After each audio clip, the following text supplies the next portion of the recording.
시편 113편 1절로 2절까지 우리 다같이 합독하시겠습니다. 할렐루야. 여호와의 종들아 찬양하라.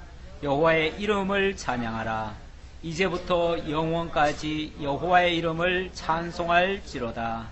아멘. 여호와의 종들아 찬양하라. 여호와의 이름을 찬양하라. 이제부터 영원까지 찬송하라. 인간은 찬송하기 위해서 지었다라고 말씀하셨습니다. 그러므로 인간은 찬송거리를 찾아야 되고 부지런히 찬송하는 것이 마땅한 인간의 본분을 지키는 겁니다.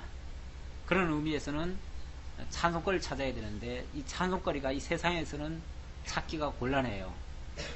세상에서는 자기 영광을 구하는 것들은 있지만 정말 찬양할 수 있는 것은 없습니다. 그래서 우리가 부지런히 이 성경을 접해야 되고 성경 속에서 하나님의 놀라운 능력들을 발견해야 되는데 정말 하나님을 온전히 찬송케 하는 그러한 내용들이 가득 담겨져 있는 그러한 그릇이 오늘 우리가 살펴보려고 하는 시편의 내용입니다. 물론 지난주까지 배운 욥기서 속에서도 하나님에 대한 놀라운 찬양거리를 많이 우리가 발견했습니다만은 그것을 좀 더 세부적으로, 좀 더 구체적으로, 좀 더 폭넓게 그렇게 찬양케 하는 내용이 오늘 시편 속에는 가득 담겨져 있어요. 그러한 아예 그런 찬양해놓은, 압축해놓은 그런 내용들을 담아놨어요. 담아놨기 때문에 150편이나 되는 그런 다양한 내용을 이렇게 담아놓은 그릇이 바로 시편이라고 말씀드릴 수 있겠습니다. 자, 오늘 우리가 살펴보려고 하는 내용은 찬양을 통한 언약 가운데 두 번째 내용, 바로 시편인데요. 이 구약 성경이 크게 세 부로 되어 있다는 건 잘 알고 계시죠? 바로 창세기부터 에스더서까지 역사서로 기록되어 있고, 욥기부터 아가서까지 찬양서가 기록되어 있고, 이사야부터 말라기까지 예언서로 기록되어 있습니다. 이 내용들은 전부 하나님께서 나라와 의를 언약하시고 장차 둘째 아담 예수 그리스도를 통해서 이루시겠다고 약속하신 그러한 내용 속에 그것을 보증하기 위해서 모형과 그림자적으로 또 이스라엘 역사를 세워가시는 그러한 내용이 되겠습니다. 그러한 내용 속에서 온전하신 하나님의 놀라운 능력들이 많이 나타났습니다. 하나님의 속성들이 많이 소개됐습니다.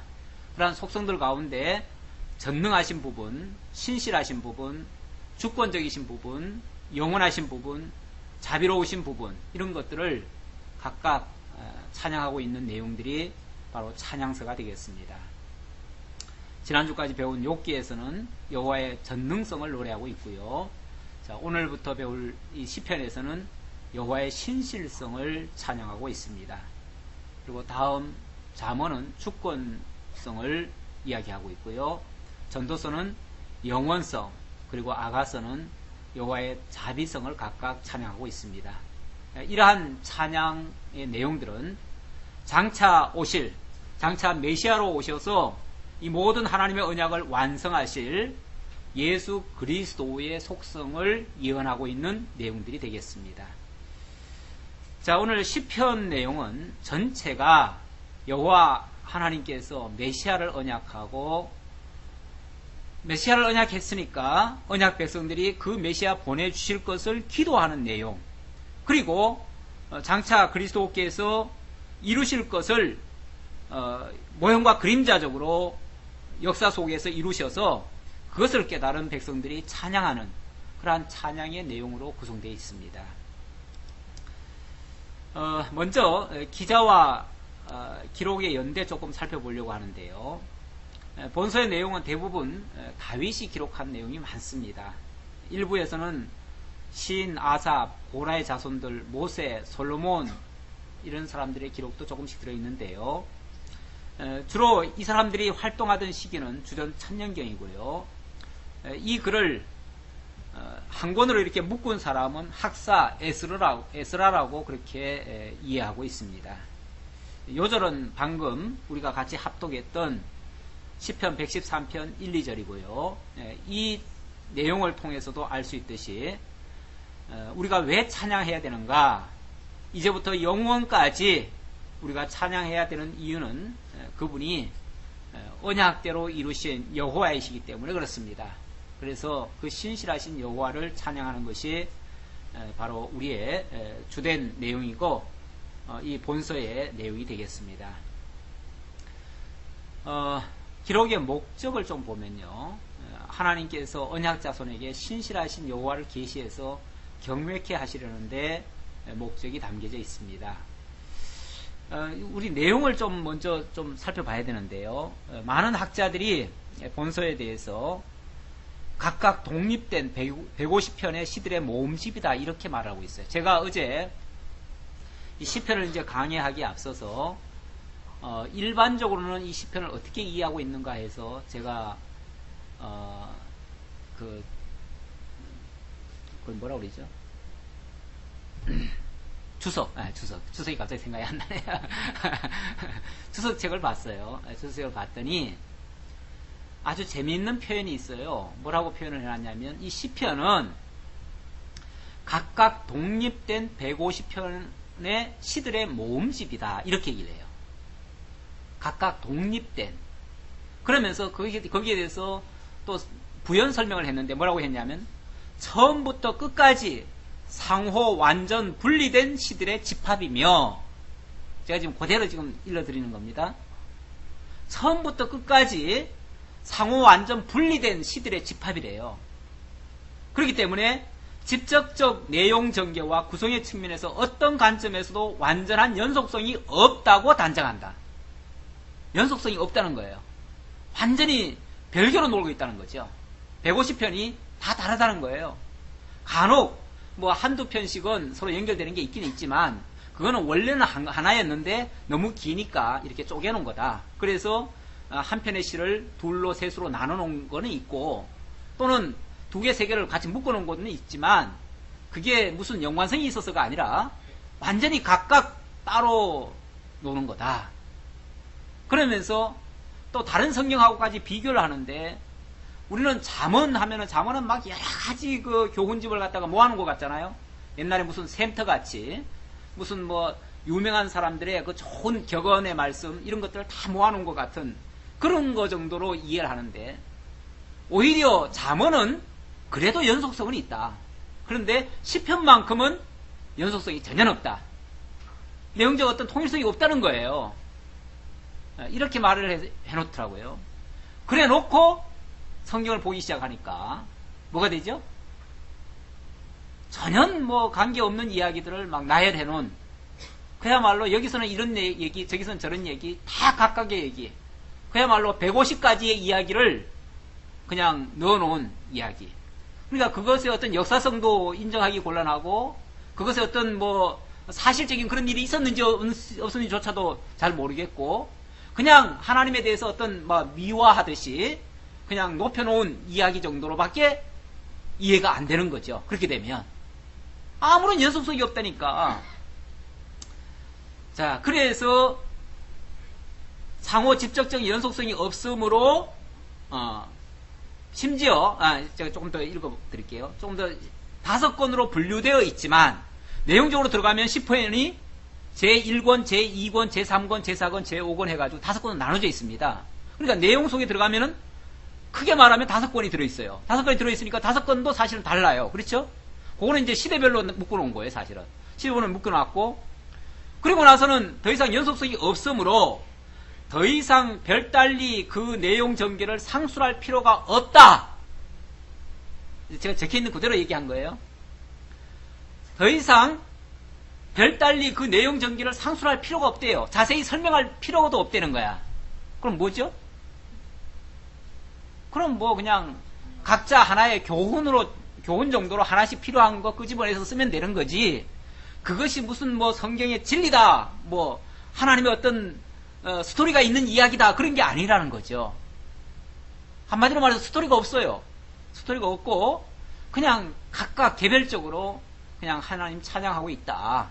이 정도로 얘기하는 거예요. 그거는 하나의 뭐 부분적으로 이렇게 끄집어내가지고 교훈은 될 수 있고, 그것이 장차 그리스도에 대한 어떤 뭐 속성이라고 했으니까 그리스도의 속성을 찬양하는 그 정도까지는 될 수 있는데, 뭔가 이렇게 연결되는 거는 찾을 수가 없어요.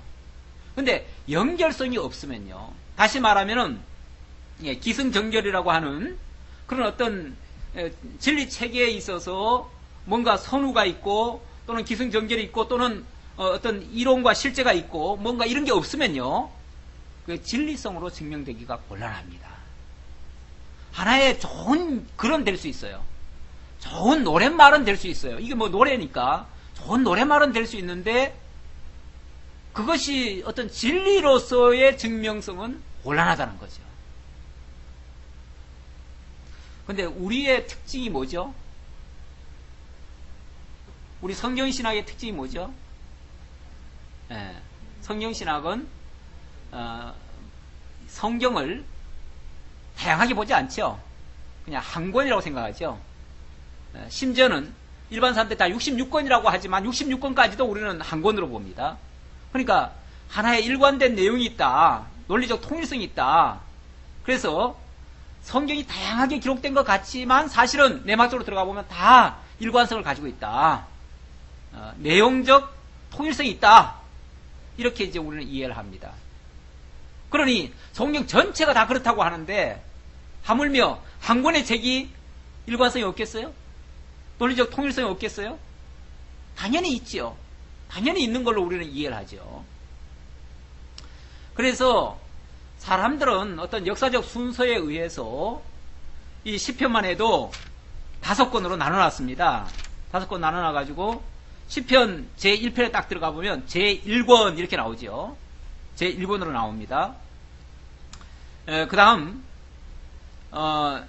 또 42편에 가면 제2권 나옵니다.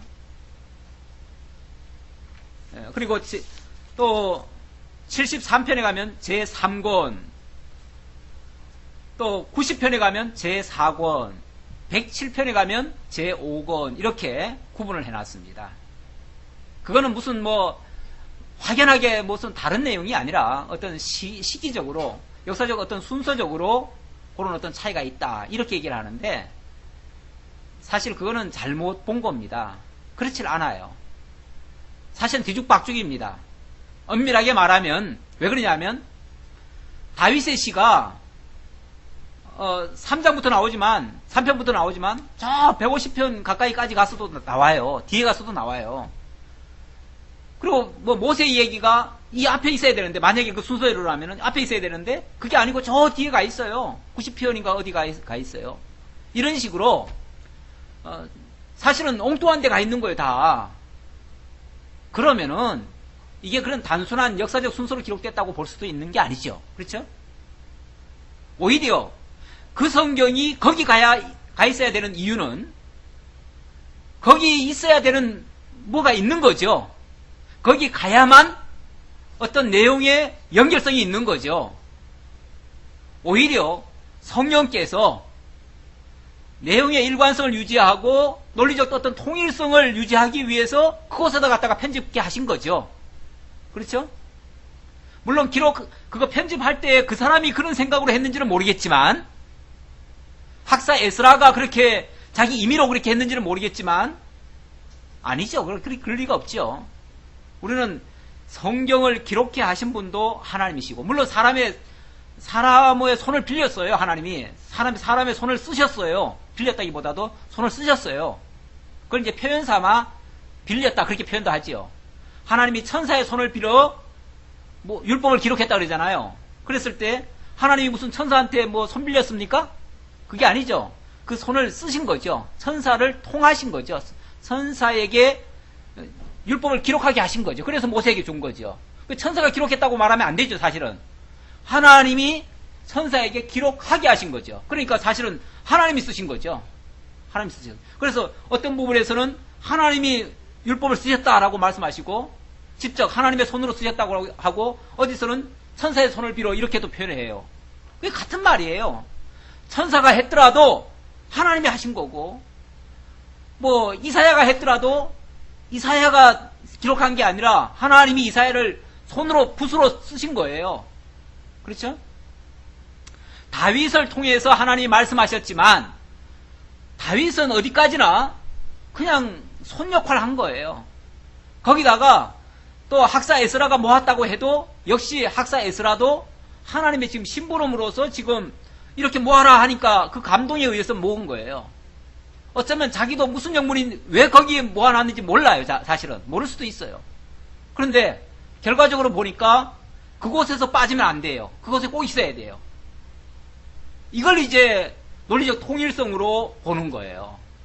이렇게 보면 이제 우리가 이렇게 권별로 이해를 할 게 아니라, 물론 권별로도 이해할 필요가 있습니다.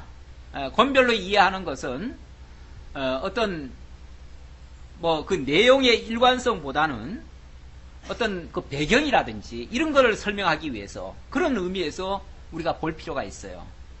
특히 제가 이제 찾아본 결과로는요, 예를 들어서 제1권 같은 경우는, 제1권, 제2권 같은 경우는 이거는 다윗이 압제를 당할 때에, 제1권 같은 경우 다윗이 압제를 당할 때 기록한 내용이 참 많아요. 그때는 다윗이 통치할 때가 아니고 다윗이 사울 왕의 통치하에서 어린 다윗이 정말 시련받고 역경 속에 빠져 있을 때예요. 그러니까 굉장히 괴로울 때죠. 그때 기록한 내용이 제1권 안에 많이 들어있어요. 그러니까, 그리고 또 다른 사람의 글이 있다 할지라도 다른 사람도 그와 비슷한 맥락의 것이 그 속에 들어있는 거예요. 그러니까 같은 맥락이니까 그 속에 담겨져 있는 거지, 시대가 같다고 해서 꼭 거기 있는 게 아니에요. 그러니까 단순한 역사 순서가 아니다라는 거 먼저 말씀드리고요. 큰 틀에서 보면 그것은 다윗의 시로서 압제당할 때에, 이걸 역사적으로 말하면 다윗이 왕이 돼가지고 이스라엘 나라를 선포했을 때 그때가 창건이라고 본다면 그 창건 이전이라고 말을 할 수 있죠. 그래서 제가 갈로하고 창건 이전이다, 그렇게 말씀드릴 수 있습니다. 그 다음 두 번째 제2권의 내용은 통치 시의 강구입니다. 다시 말하면 다윗이 정권을 잡고 이제 백성들을 다스릴 때, 그건 창건 이후죠.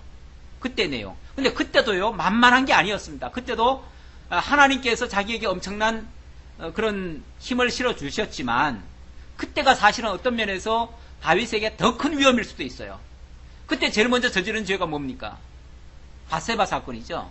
밧세바 사건이고, 그 자녀들도 계속 폭동을 일으키고, 뭐 그래가지고 오히려 그때가 평탄한 시기만은 아닙니다. 오히려 다윗은 나중에도요, 자기가 고백하기를 자기 일평생이 사실은 험악해 했습니다. 험악해 했어요. 다윗은 그렇게 평화로운 시절을 못 견뎠어요. 못 지내봤어요. 맨날 전쟁하고 맨날 피 흘렸고, 그래가지고 오죽하면은 성전을 짓고 싶은데 하나님이 허락도 안 하잖아요. 네 칼에는 너무 많은 피를 흘렸다. 그래서 너의 손으로, 그 더러운 손으로 성전 지어서는 안 된다, 그 말이죠. 그 피 흘린 손으로 짓지 말아라. 그래서 너는 성전 지을 준비만 해놓고 다음 세대, 바로 평화의 왕, 살렘 왕, 그러니까 그래서 솔로몬이죠. 솔로몬이란 말이 원래 살렘에서 나온 말이에요. 그게 평강 아닙니까? 평강. 그래서 평강의 왕이에요. 그래서 그 평화로울 때 하나님께서 평화로운 왕을 이름조차 그렇게 지어가지고 나게 하시고 그때에 성전을 짓게 하신 거죠. 바로 그때의 내용이 통치시가 되겠고요. 그러다가 나라를 잃게 되잖아요. 이제 그 다음 세대에 가가지고 율법을 어기게 되고 결국 하나님을 떠나게 되잖아요.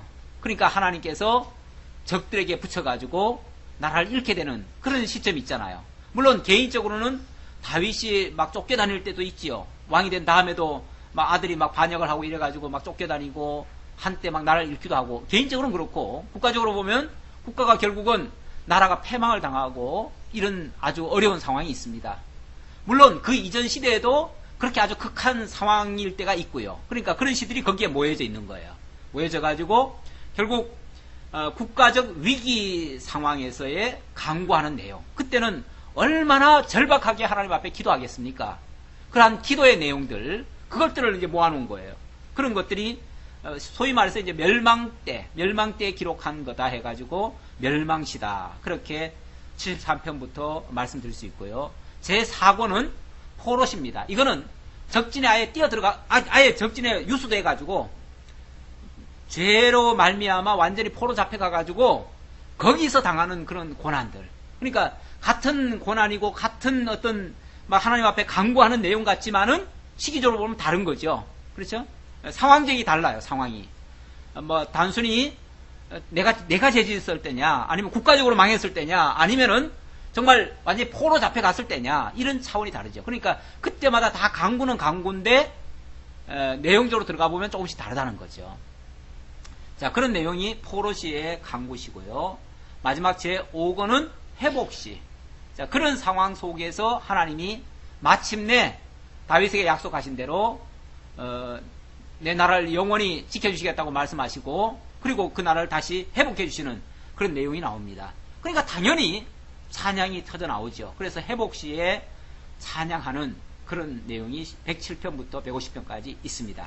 자, 요거는 어디까지나 그런 어떤 그 때를 따라서 구분해 놓은 그런 방식이고요. 기왕 성경이 그렇게 제5권까지 기록이 돼 있으니까 일단 그것도 제가 잠깐 설명을 드리고, 진짜 우리는 내용의 어떤 일관성을 유지하는 것이 중요하고, 그래야 논리적 통일성이 있는 진리의 말씀이 드러나기 때문에, 그래서 온전히 하나님이 계시하고자 하는 그 본뜻이 증거되기 때문에, 그래서 우리가 성경신학적으로 이걸 다시 이 내용의 일관성을 유지하기 위한 목적으로 다시 구분을 해보면, 이제 권별이 아닙니다. 권별이 아니고 이제 논리적 순서 따라서 구분을 하면 제1절로 제3절까지 나눌 수가 있는데요. 그 가운데 첫 번째는 메시아 언약 선포시입니다. 자, 우리는 성경을 하나님의 언약과 성취라고 하는 이 구도로 성경을 이해합니다. 자, 이 구도로 이해를 하면 이 본서의 내용도 크게 말하면 한 세 분류로 나눌 수가 있어요. 첫 번째는 여호와의 언약에 대한 선포. 그 언약이라고 하는 건 일방적 아닙니까? 일방적이니까 이제 선포라고 제가 표현을 했고요. 물론 그 언약 선포가 결국 인간으로 하여금 찬양케 하는 내용이니까 시가 곧 찬양이라고 생각한다면 언약 선포 찬양 이렇게도 말씀드릴 수 있죠. 그렇게 말씀드릴 수 있지만 뭐 굳이 찬양 안 붙이더라도 이미 찬양이니까 그냥 언약 선포 시까지만 얘기를 했습니다. 자, 그 다음 두 번째는 주된 내용은 이제 메시아입니다. 그러니까 역사적 사실을 가지고 얘기를 했지만 그것이 가리키는 거는 궁극적인 가리킴은 결국 메시아라는 거죠. 그래서 구약 성경도 사실은 메시아에 대한 언약입니다. 언약이기 때문에 그래서 메시아 언약 선포시라고 얘기를 했고요. 자, 메시아 언약을 선포했으니까 당연히 언약 백성들은 뭘 하게 되겠습니까? 간구하게 되겠죠. 그래서 계속 간구하는 내용인데 간구하는 것도 어떤 상황에서 간구하느냐가 다르죠. 그러니까 당연히 그 순서는 여러 가지로 설명할 수 있습니다. 간구의 내용이 다양할 수 있어요. 간구야말로 어떤 의미에서 우리에게 주어진 일들이에요. 우리가 하는 일들이 뭡니까? 우리가 선포합니까? 우리가 무슨 언약을 갖다가 우리가 막 선포해버려요? 우리가 선포하는 입장이 아니죠. 선포는 하나님이 하셨죠. 하신 거를 우리는 그걸 간구하는 거죠. 간구하고 그 간구한 것이 만약에 역사 속에서 현실 속에서 만약에 조금이라도 이루어지면 그걸 보고 우리는 찬양하는 거죠. 그러니까 우리가 주된 내용은 사실은 간구입니다. 그렇죠? 사실 우리 삶도요, 태반은 거의 다 간구의 삶입니다. 그걸 다른 말로 하면 뭐예요? 기도죠. 기도의 삶이죠. 항상 기도하라고 그러잖아요. 그러니까 우리의 삶 자체가 항상 기도예요. 기도인데 무작정 기도가 아니라 무작정 내 생각, 내 뜻을 구하는 게 아니라 하나님의 뜻을 살피고 하나님의 뜻을 찾고 두드리고 기다리고 이렇게 하는 거죠. 그게 이제 항상 기도하는 거죠. 항상. 그러니까 우리 기도가 빠지면 우리 삶은 없어요, 사실은. 왜냐하면 그게 태반인걸요. 사실 이 시편도 선포는요 1, 2장밖에 없어요. 그렇죠? 언약 선포는 1, 2장밖에 없어요. 1, 2편밖에. 나머지는요, 무려 106편까지가 전부 다 강구입니다, 강구. 그러니까 거의 다지요, 거의 다. 거의 다고, 찬양은 어디서 나오냐면, 마지막에 가서 결론적인 이야기예요. 결론에 가가지고 비로소 찬양이 터져 나오는 거예요. 물론 중간중간에 맛을 보면 그때그때 찬양하겠죠. 물론 시 자체도 뭐 찬양이라고 말씀드릴 수 있으니까 찬양은 또 끊어지지 않는다고 볼 수 있는데, 다만 고통 속에서 부르짖는 것과 정말 기뻐서 부르짖는 것은 또 차원이 다르죠. 예. 정말 기쁜 거는 그때 가서 정말 만끽하는 거고, 우리의 삶 속에서의 강구는 사실은 태반이 거의 고통 속에서 울부짖는 게 더 많지요. 그러면서 잠시 위안을 주시고 평안을 주시고, 그런 속에서의 어떤 위로와 평강, 그런 어떤 소망, 뭐 이런 것들을 주시면 그것도 우리는 감사니까 그것도 감사를 돌리죠. 그렇지만 그것이 그렇게 많은 분량은 아니죠. 그래서 이 강구시의 내용이 많고요. 그 강구시의 내용들은 대부분 보면 막 절박한 상황에서고요. 그럴 때 잠시 소망을 끊어놓지 아니하고 또 잠시 하나님 앞에 감사하는 그런 내용은 있어요. 그런 내용은 있지만 전반적으로는 그냥 강구의 내용이에요. 그리고 마지막에 가면 비로소 이제 정말 하나님이 어떤 분이신가가 깨달아져서 진짜 막 우러나는, 그래서 내 영혼아 내 속에 있는 것들아까지 막 다 내 모든 것들아 다 찬양하라 이렇게까지 나오죠. 그러니까 이건 총체적인 이제 찬양이 터져 나오는 거죠. 부분적으로 일부분만 깨닫고 찬양하는 정도가 아니라 모든 것을 동원해서 다 찬양할 수 있는 그런 경지는 결론 부분에 가서 비로소 나옵니다. 어찌 보면 우리 삶도 전반적으로는 대부분 거의 다 강구의 삶이고, 마지막 결론에 가면 그때는 이제 할렐루야 찬양하고 하나님 영광 돌리는 그런 삶으로 귀결이 될 거예요. 귀결이 되지만 그 시기는 사실은 짧을 수가 있어요. 그게 그렇게 긴 게 아니에요. 그러니까 우리가 이 땅에서 영화를 누리고 보겠다고 생각하면 우리가 조금 사고가 될 수가 있어요. 그래서 영화를 위해서 교회를 나왔는데 왜 이렇게 영화가 없는가 해가지고 좀 낙심을 할 때도 있죠. 예수 믿는 게 왜 이렇게 힘든가. 그건 이제 해석 차이입니다. 해석 차이. 그렇게 이해를 해버리면, 그러니까 우리가 목적을 잘 모르면 결국 거기에 머물기 때문에 그것 때문에 실망을 때때로 할 수가 있어요. 그러나 올바른 해석이 되어지면 그런 가운데서 이제 재미를 느끼는 거죠. 어떤 사람은 요즘 보니까 길거리에도 버스에 암 환자는 암으로 죽지 않는다 뭐 이런 말도 있더라고요. 예. 그리고 언젠가는 보니까 암하고 뭐 친구하기인가 뭐 같이 살아가기인가 뭐 그런 얘기도 있어요. 예. 그래서 암도 어떻게 보면은 친구하면서 그냥 끝까지 가는 거래요. 그냥 같이. 사실 우리가 모르면은 그냥 옛날에는 그냥 모르다가 그냥 갔잖아요. 모르니까 그냥 그러려니 하고 그냥 살다가 그냥 가는 경우가 있는데, 그것도 어떻게 보면은 해석만 잘 하면요, 고통을 고통으로 느끼는 게 아니고, 그것도 어찌 보면 할만한 거고 감당할 만한 일이고, 때로는 고통도요 적당한 그 스트레스나 적당한 긴장은요 유익할 수가 있어요. 근데 그 해석을 잘못하면 나는 재수도 없다, 나는 뭐 왜 이렇게 지지리도 복이 없냐 이렇게 나오면 그때는 이제 그 작은 것 가지고도 절망을 하죠. 못 견디죠. 못 견디는데 그 해석을 바르게 하게 되면 웬만한 것 정도는 이제 문제도 안 됩니다. 문제도 안 되고 오히려 거기서 어떤 보람을 느낄 수가 있어요. 어떤 소중한 가치를 발견할 수가 있어요. 그래서 그게 오히려 나로 하여금 희망차게 더 힘차게 뭔가 나아갈 수 있는 하나의 동력이 될 수도 있어요.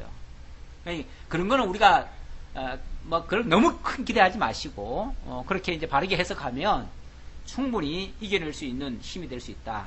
그 정도로 말씀드리고요.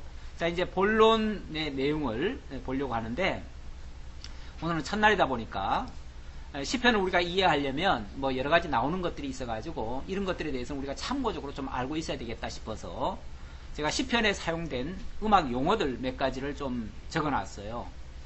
성경 이렇게 시편을 읽다 보면 뭐 여러 가지 우리가 알지 못하는 그런 단어들이 종종 나옵니다. 나오고 특히 그 각 편들마다 보면은 마치 무슨 이끄는 말처럼 앞에다가 뭐라고 써붙여 놓은 게 있어요. 예, 뭐 셀라도 있고 뭐 영장이라는 것도 있고 마스길이라고 하는 것도 있고 스미닛, 알라모, 소사님 뭐 많아요. 꽤 많은데 그래서 제가 그걸 한번 쭉 적어봤어요. 그냥 참고적으로 이런 것도 있다. 이건 뭐 꼭 몰라도 됩니다. 몰라도 되는데 그래도 알면 우리가 이해하기에 조금 나으니까 그 상황을 좀 이해하기가 좀 나으니까. 자, 일단 영장이라고 하는 말은요 일종의 음악 지휘자 또는 앞서서 뭐 사회 보는 자 이럴 수도 있습니다.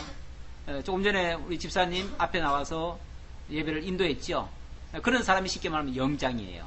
그러니까 그 사람의 그 지위에 맞춰서 그 사람이 이렇게 하라고 하면은 이렇게 하고 이렇게 하라고 하면은 이렇게 하고 따라가는 거죠. 그러니까 영장에 맞춘 노래 하는 말은 그 지휘자에 맞춘 노래다 그 말이에요. 그 지휘자가 이렇게 합시다 하면 이렇게 하고 저렇게 합시다 하면 저렇게 하고 그 지휘자에 의해서 이제 좌우되는 노래라는 거죠. 그러니까 이게 일종의 다 노래 아닙니까? 다 노래인데 그 노래가 지휘자에 의해서 이렇게 바뀌는 거예요. 그 다음은 고라자손의 마스길. 고라자손의 마스길이라는 말이 있는데 마스길이라는 말 자체가 교훈, 묵상. 우리가 예를 들어서 묵상합시다. 제가 이제 예배드리기 전에 묵도하겠습니다. 뭐 그렇게 얘기했죠. 그 묵도할 때에 제가 성경 말씀을 이렇게 인용을 했습니다. 그러면서 그 말씀을 가지고 제가 묵도를 했어요. 쉽게 말하면 그 얘기예요. 고라 자손이 전에 말씀했던 그 내용을 가지고 묵도를 하는 거예요. 예를 들어서. 그러면서 이제 어떤 교훈을 주기도 하고 또 묵상을 하기도 하고 조용히 이제 찬양하기 전에 그렇게 이제 시작하는 그런 내용이라는 거죠. 영장 여두둔 하는 말은 이거는 뭐 다윗의 그 악장인데 다윗이 쉽게 말하면 세워놓은 그 여두둔이라고 하는 사람을 가리키는 말입니다. 그 사람 지휘자라는 얘기고 스미닛이라는 말은 이거 8줄 현악기인데요. 이 현악기가 이 도레미파솔라시도 뭐 이런 것처럼 그게 이제 보통 그건 서양 음악에서는 7줄인데 여기는 이제 8줄 현악기고요. 이게 이제 또 다른 말로는 남성들의 음악이다. 뭐 그렇게도 얘기를 해요. 남성들의 음악이다. 그 밑에 보면은 알라못이라는 게 있는데 알라못은 이게 여성 합창곡이고 이 스미닛과 알라못은 이게 정반대래요. 정반대라서 쉽게 말하면 하나는 뭐 테너나 베이스고 하나는 뭐 소프라노 이런 식이죠. 알라못은 쉽게 말하면 소프라노 같은 그런 모습이죠. 그 다음에 깃딤이라는 것은 가드에서 개발한 어떤 악기의 이름인데 그 악기에 맞춰서 부르는 노래고요. 셀라라고 하는 것은 청중들이 어느 위치에 가면은 성중들이 합창하듯이 이렇게 높여 부르는 내용이에요. 그게 잠시 이제 쉬었다 가는 경우도 있고요. 어떤 아주 격정적일 때 잠시 이제 함께 이제 합창하고 그리고 잠시 이제 쉬어가고 이런 거죠. 이런 건데 우리식으로 말하면 뭐 우리가 요즘 이렇게 말씀 전하다 보면 아멘 하고 이제 뭐 한번 하잖아요. 뭐 일종의 그런 거나 마찬가지라고도 볼 수 있습니다. 물론 내용은 다르지만 그런 식의 셀라라고 이해할 수 있고요. 소사님 이거는 백합화곡이라고 하는데 무슨 뭐 꽃처럼 그렇게 아름답게 뭔가 표현하는 그런 노래 같아요. 그 다음에 야렛 샤할 이건 사슴 노래라고 그러는데 사슴곡조에 맞춘 노래라고 그러는데 이 사슴은 굉장히 이게 아주 역동성 있게 막 뛰어다니는 그런 음악 그런 것 같아요. 예. 우리가 정확하게는 알 수 없지만 이제 감으로서 우리가 이해할 수 있다면 그 정도로 알 수 있고요. 그 다음에 요낫 엘렘 르호김이라고 하는 것도 있는데 이건 비둘기 곡조에 맞춘 노래래요. 이건 절제된 선율. 비둘기는 어떻게 보면 좀 평화를 상징하기도 하고 상당히 어떤 절제된 그런 선율을 가리킨다고 그래요. 그 다음엔 알다스헷 이건 뭐 멸하지 말라라고 하는 뜻이라는데 이거는 완전히 어떤 소망을 끊지 말라고 하는 그런 의미로 뭘 하는 것 같아요. 상당히 어려운 상황에서 아마 하는 얘기 같은데 그 다음에는 이제 문 라벤 이거는 아들의 죽음이란 말인데 일종의 장성곡입니다. 장성곡. 사실 슬픈 노래죠. 그리고 죽음의 노래죠. 죽음의 노래는 장성곡 아닙니까? 예. 정말 죽음의, 그러니까 이런 노래들은 아마 굉장히 느리게도 부를 거예요. 마할랏이라는 말도 많은데 이거는 슬픔 때문에라는 뜻이래요. 그러니까 이것도 일종의 상당히 좀 느리게 슬픔을 이렇게 뭔가 울먹어가면서 부르는 그런 노래일 거예요. 그러니까 이게 노래다 보니까요. 노래라고 하는 건 다 특성이 있잖아요. 그 부를 적마다의 어떤 그 감정을 갖다가 거기에 담아서 불러야 그 의미가 나옵니다. 똑같은 노래를 부르는데 어떤 사람이 부르면 막 눈물을 흘리잖아요. 근데 어떤 사람은요, 맹송맹송한 게 전혀 감동이 없어요. 그런 게 있어요. 그러니까 정말 슬픔 때문에 부르는 노래라면은 그런 감정이 실려야 돼요. 그 노래 속에 사실은. 그러니까 이걸 아무것도 모르고 우리가 그냥 보면은 이게 그런 감성이 그 안에 있는지 없는지를 몰라요. 모르는데 이런 거라도 조금 알고 이걸 그 내용을 보면 이건 굉장히 슬픈 노래다라는 걸 우리가 알 수가 있죠. 그래서 이런 걸 모르고 부르는 것보다는 알고 부르는 게 훨씬 낫다는 거죠.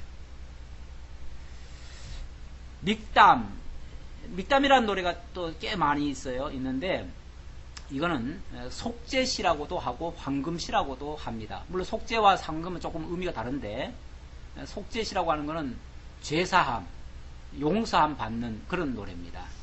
그러니까 용서함 받았을 때 어찌 보면 막 또 뜨거운 눈물이 흐르죠. 감격이 나오죠. 또 그걸 또 다른 표현으로는 황금과 같다, 가장 고귀하다, 뭐 이렇게 또 연결되는 것 같아요. 그래서 이걸 속죄시라고도 하고 황금시라고도 한다고 그래요. 그런데 어쨌든 이런 믹담이라고 하는 내용도 있다. 여기 이제 시편 앞에 그런 내용들이 담겨져 있으니까 나중에 혹시 뭐 제가 얘기를 안 하더라도 혹시 생각이 나면 이건 이런 뜻에서 불렀구나 라는 것이 짐작이 되리라 생각을 합니다. 자, 본론에 조금 들어가 볼까요? 본론에 좀 들어가면 제1절 메시아 언약 선포시입니다. 제1절 메시아 언약 선포시 1편부터 2편까지인데요. 여기서는 언약 자손으로 여호와의 신실성을 찬양하게 하시려고 열조에게 세우신 언약을 증거하는데요. 그 내용은 복 있는 자와 또 나라 세워주실 것, 이걸 얘기합니다. 제1편의 내용은 복 있는 자는 형통하게 하시고 악인은 망하게 된다고 하는 그런 내용이죠.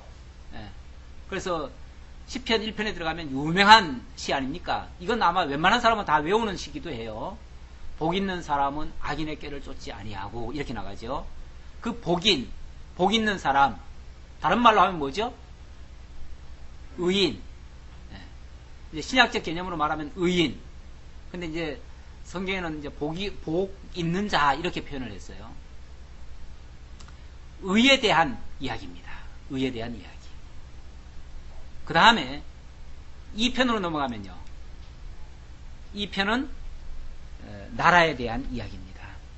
어찌하여 이방 나라들이 분노하며 민족들이 헛된 일을 꾸미는가? 이방 나라들 얘기하면서 이방 나라들이 나오는 이유는 뭐겠어요? 하나님의 나라를 갖다가 해방하려고 하는 자들의 모습이죠. 그러면서 너들이 아무리 해방나도 뭐한다? 하나님의 나라 세워진다. 왜 세워지는가?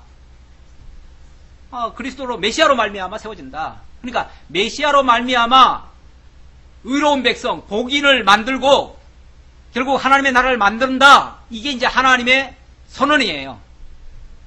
이걸 언약하는 거예요. 자, 언약의 내용이 뭐라고요? 의인과 나라와 나라. 그래서 1편은 의인에 대한 언약시입니다. 또 2편은 나라에 대한 언약시고요. 의와 나라, 하나님의 언약 가운데 가장 핵심적인 내용 아닙니까? 마태복음 6장 33절 이하에서 너희는 무엇을 먹을까 마실까 구하지 말라. 너희는 예? 구하지 말라. 오직 너희는 그의 나라와 그의 의를 구하라. 그의 나라와 그의 의를 왜 구하라고 그래요? 예수가 오셔서 하실 일이 그의 나라와 그의 의니까. 예수가 오셔서 이루실 나라가 그의 의와 그의 나라니까. 그렇죠? 그의 나라와 그의 의를 구하라고 한 것은 그의 나라와 그의 의를 약속했기 때문에 그래요. 그러면 그의 나라와 그의 의를 어디서 약속했어요? 물론 뭐 거슬러 올라가면 아담에게 거슬러 올라가야죠. 아담에 거슬러 올라가야 되는데 오늘 이 시편에도 당장 그의 의와 그 의인과 그 나라를 약속하잖아요. 그렇죠? 그걸 약속했어요. 그걸 약속한 거를 시편의 내용은요. 시편에서 새롭게 하나님이 약속한 게 아니고 새롭게 약속한 게 아니에요. 이미 하나님의 그 모세오경을 통해서 아브라함을 통해서 또는 그 이전에 벌써 아담을 통해서 이미 하나님께서 나라와 의를 약속하신 거예요. 그 약속하신 것을 깨달은 백성들이 그 약속하셨다는 걸 여기다 기록해 놓은 거죠. 노래로. 그렇죠? 그러니까 이때 약속을 한 게 아니고 이미 약속한 거를 역사 속에서 약속한 거를 지금 시편의 기자들이 그걸 깨닫고 노래로 여기다 불러놓은 거지요. 그렇죠? 그랬으니까 이거는 이미 역사 속에서 하나님이 나라와 의를 약속하셨다는 것을 증거하는 내용이에요. 그리고 그거는 찬양의 형식으로 나온 거죠. 예. 그러니까 노래할 때 이건 이제 여기에 한번 이렇게 시편으로 기록해가지고 이걸 노래로 만들어 놓으면 이게 이제 이스라엘 백성들이 예배 드릴 적마다 뭐 합니까? 이 노래 부르죠. 오늘날은 우리가 예배할 적마다 우리도 찬양 부르잖아요. 찬양할 적마다 하나님의 은혜를 기억하잖아요. 사실은 이 시편의 내용을 가지고 노래 불러야 돼요. 사실은 그게 가장 좋아요. 그런데 이게 시편의 내용들 보면은 참 좋은 내용도 많지만 어떨 때 보면은 막 고통스러운 하는 것도 있잖아요. 근데 그런 거를 기록해 놓으면, 그런 걸 가지고 노래로 해 놓으면은 사람들이 노래에 감동이 없어. 그게 은혜로 다가오는 게 아니고 마치 그런 고통이 내게 다가올까봐 겁나지요. 그래가지고 거기다가 곡절을 붙여서 우리가 부르면 딱 좋겠는데, 그래서 어떤 교파에서는요 실제로 이 시편만 가지고 찬양을 하는 교파들이 있어요. 실제로 있습니다. 있는데 그런 교파들은 그렇게 뭐 크게 부각이 안 돼가지고 실제로 그게 이제 잘 활성화가 안 됐죠. 활성화가 안 됐는데 성경대로 하겠다고 하시는 분들은 간혹 그렇게 하시는 분들이 있어요. 근데 그렇게 하면 좋긴 좋겠어요. 그런데 좌우간 노래라고 하는 거는 우선 좀 쉬워야죠. 우선 부르기 좋아야죠. 우리가 뭐 이번에도 제가 가사 괜찮다고 수양사경의 주제곡을 만들어 갔더니 다들 부르기 싫다고, 기왕이면은 그 뭐 도대체 알아야지, 신난 노래 불러야지 그런 노래를 부르냐고 그러시더라고.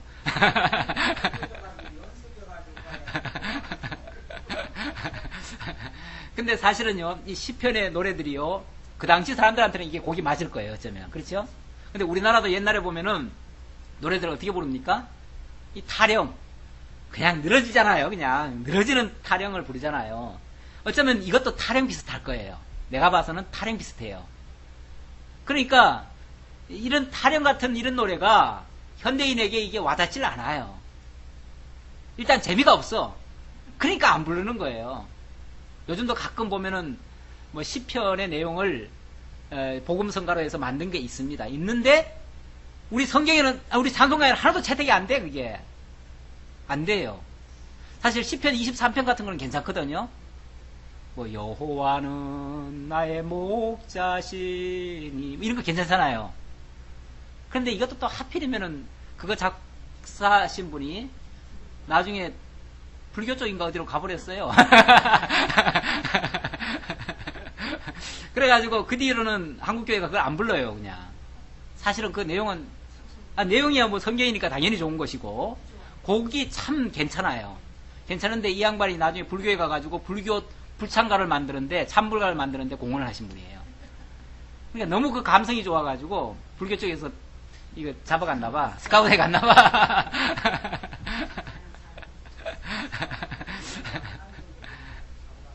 잡아갔나봐요. 마귀가 잡아갔어.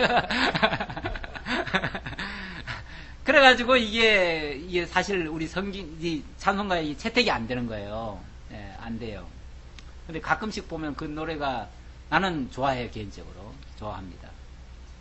자관 이 복 있는 사람은 이것도 얼마나 사실 좋아요. 근데 이걸 참 그대로 하기가 어려워요. 예, 그래서 안 하는데, 자, 오늘 첫 번째 시간에 하나님의 언약의 내용. 자, 언약을 하시고 그 언약을 이제 계속 구하도록 하는데, 언약의 내용은 의와 나라다. 당연히 그의 의와 그의 나라죠. 그의 의와 그의 나라니까 그 의로운 사람이 누구겠어요? 그리스도예요. 그래서 메시아 언약시 이렇게 지금 얘기를 했고요. 그 메시아 언약시의 주된 내용은 의와 나라다.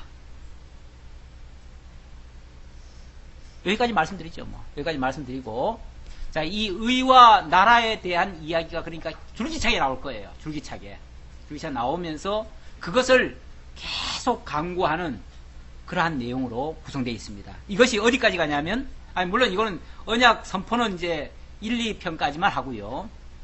그 내용을 강구하는 내용은 어디까지 가냐면 106편까지 갑니다. 106편까지. 그래서 그 메시아 언약대로 이루어 달라고 강구하는 내용. 그리고 107편부터는 마지막 150편까지는 그 언약 성취시. 물론 역사 속에서 이루어지는 것은 완전히 메시아가 다 이루었다고 말할 수는 없지요.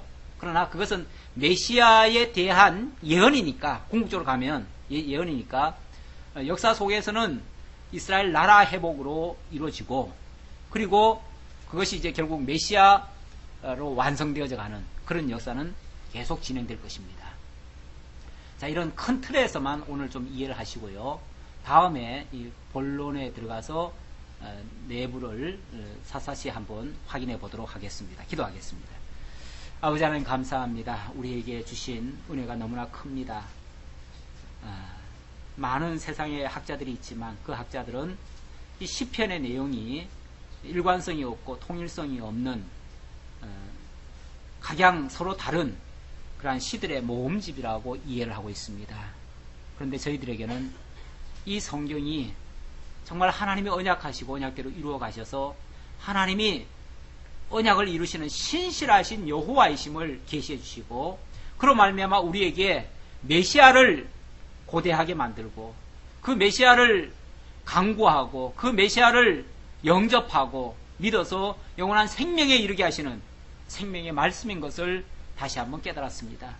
이 은혜를 저희에게 주시려고 이 시편을 저희들에게 열어주셨사오니 이제부터 이 말씀을 바르게 잘 이해할 수 있도록 은총을 더하여 주옵소서.